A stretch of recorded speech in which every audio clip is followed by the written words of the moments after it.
पिलामाने आज आम पदार्थ विषय जानिबा। पदार्थ माने कौन? पदार्थ क्या कहुए ताहले कहले देखी पदार्थ क्या कहुए? आम चतुर्पार्श्व आमे जहा किछि देखि थाउ ताहाकु आमे पदार्थ बोली कहबा। हेले आम चतुर्पार्श्व कौन आमे देखि थाउ?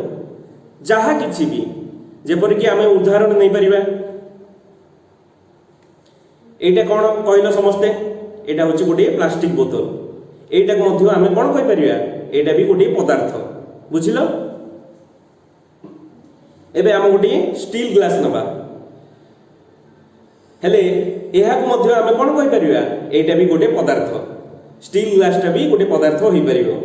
सेमिति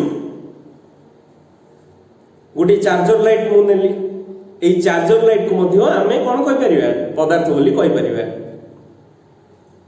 एबे बुझि पारलो पदार्थ माने कौन? सेही परि बहुत गुडी उदाहरण अछि। हेले एई पदार्थ मध्य केते गुडी मनुष्यकृत आउ केते गुडी प्रकृति द्वारा सृष्टि हैला। गोटे होछि प्राकृतिक पदार्थ आ गोटे होछि मनुष्यकृत पदार्थ। हेले प्राकृतिक पदार्थ कहा कहबा आमे? प्राकृतिक पदार्थ होछि जो पदार्थ प्रकृति द्वारा सृष्टि हैला। प्रकृति द्वारा सृष्टि जहा जो पदार्थ की प्रकृति द्वारा सृष्टि ताहाको आमे प्राकृतिक पदार्थ बोली कहबा। जेपरि कि जल, खनिज पदार्थ, मृत्तिका इत्यादि सब एगुड़िक कौन?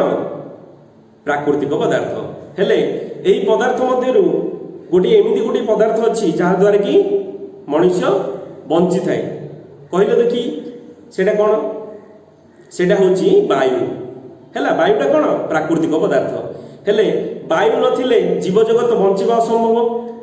वायु द्वारा ही मनुष्य कौन करथाए? निश्वास प्रश्वास नेबाणीबा करथाए हैला। वायुटा को मध्य आमे कौन कहबा? प्राकृतिक पदार्थ। बाकी रहिला मनुष्यकृत पदार्थ। मनुष्यकृत पदार्थ माने कोउटा? जोटा कि पूर्वर मु आलोचना कली, बोतल, चार्जर लाइट, स्टील ग्लास हैला। आ कौन कौन हो पारिबो? इटा, कौन सी musical instrument, chair, bench, table, blackboard हैला। एगुडी को कौन कहबा? मनुष्यकृत पदार्थ हैला। एबे जानि पारलो प्राकृतिक पदार्थ कौन, मनुष्यकृत पदार्थ कौन। एबे तमे माने निज निज भितरे आलोचना करी केते गुडी उदाहरण दे परिबो। मनुष्यकृत पदार्थ केतोडी उदाहरण दियो एवं प्राकृतिक पदार्थर केतोडी उदाहरण दे परिबो तमे हैला। ठीक अछि, आज पई एतिकी थाउ। धन्यवाद।